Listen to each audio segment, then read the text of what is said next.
Coming up on Mountain News this morning, owning guns comes with responsibility, and one Kentuckian feels compelled to teach others about the rules of open carry.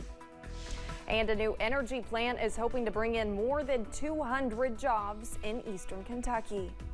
Dedicated to eastern and southern Kentucky, this is WYMT Mountain News this morning.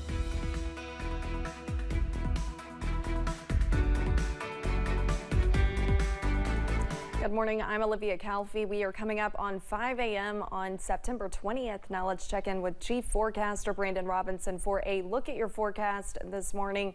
And Brandon, it was another beautiful day yesterday. I know you mentioned as we get closer towards the end of the week, those temperatures are going to keep rising. And they start today because we're already back into the 80s this afternoon. But you're right, we're going to see a kind of a warmer end to the summer season. But the good news is dew points are basically at the bottom. So it's going to be like hot when you feel the sun on your skin, but not air you can wear hot. All right, let's take a look at our camera network this morning. Patchy dense fog. Once again, I'm sure it'll build in more locations. We're seeing it over the WYMT studios and in the valleys from Buffalo Mountain. Jenkins looks a little bit on the foggy side in some of the lights, along with Pikeville, but Moorhead and London Corbin Airport don't look too bad at all. 40s back again in Clintwood and Grundy this morning. A little chilly over there. 50 in Hazard, 51 Irvin, 50 Jonesville. Let's see if there's anybody else there close. 52 in Middlesboro. I believe that's it. A lot of mid to upper 50s this morning out there in some spots. 55 Wise, 57 Jackson, Moorhead, 59 in Monticello. So it's about the same, kind of a similar pattern than it was yesterday morning. Out the door forecast, again, that patchy dense fog gives way to sunny skies. Once again, our dry pattern continues, but it will be a touch above average today. Forecast high of 81. Olivia? Thank you, Brandon. A federal judge sentenced a southern Kentucky man for drug trafficking. 41-year-old Michael Nikonechny received a 13-and-a-half-year sentence. In a plea agreement, he admitted to having a backpack with more than 50 grams of methamphetamine inside. He also had a gun. He pleaded guilty in May.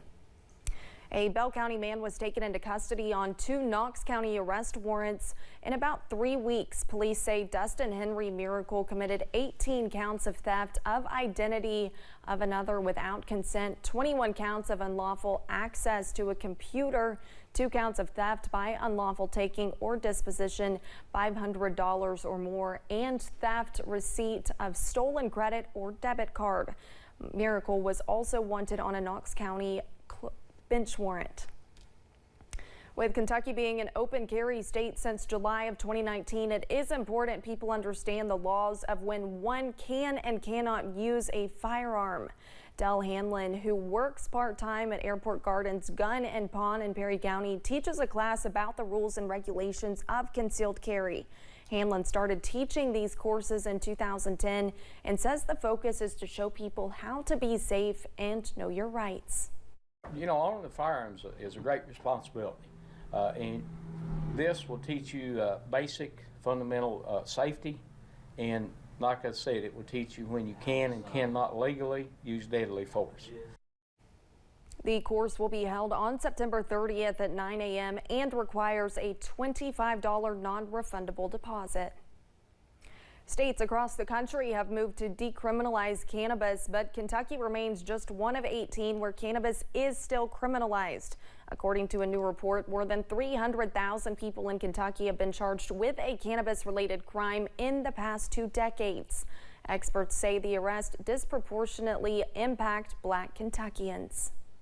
Cannabis-related charges affect every county in the state, and it varies based on county, but our rural areas are sometimes twice as likely to convict people of cannabis-related charges than our bigger cities. But there's no county in Kentucky that isn't dealing with this issue. The Kentucky Center for Economic Policy's report says of the 1.2 million people charged with a crime in Kentucky in a 2-decade period, 1 in 10 faced cannabis-related charges. Mohawk Energy in Letcher County is now operating. WYMT's Chandler Wilcox tells us how the company is bringing a different kind of work structure to the area. More than 200 jobs will be added with the opening of Mohawk Energy. Beyond hiring, company officials look to be a leader in the technology sector. while helping nearby communities. It's sort of a transition from coal to tech, you know, and part of that is mining. Mohawk leaders say they have enough power to keep lights on across eastern Kentucky. Megawatts keep their blockchain hardware active and help power repair projects. Once people come in, they can put on their lab coats, gloves, and get to work on things like circuitry. The training that the local folks can get there, they can take with that anywhere they go. Folks like Adora Rogers, who moved from the Philippines and now has a large arsenal of skills. I am not just an HR director. One day I'm in the office doing an HR work, and then the next day I'll be back in the warehouse welding. And then the next day I'll be in the repair room learning about circuit boards. The company plans to be able to repair projects en masse while bringing new skills to eastern Kentucky. The room to grow for everybody. We get to be trained to learn more and more about technologies. Leaders say they want to give people degrees through training and not just lessons. In Letcher County, Chandler Wilcox, WYMT Mountain News.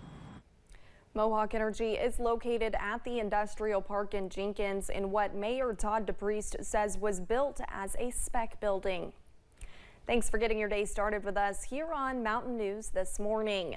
Coming up, the return of Alley Fest is cheaper than ever, but it still packs a heavy-hitting lineup. Stay with us to find out who. After another chilly morning, the temperature starting heading up later today. I'll have the sunny forecast in about 3 minutes.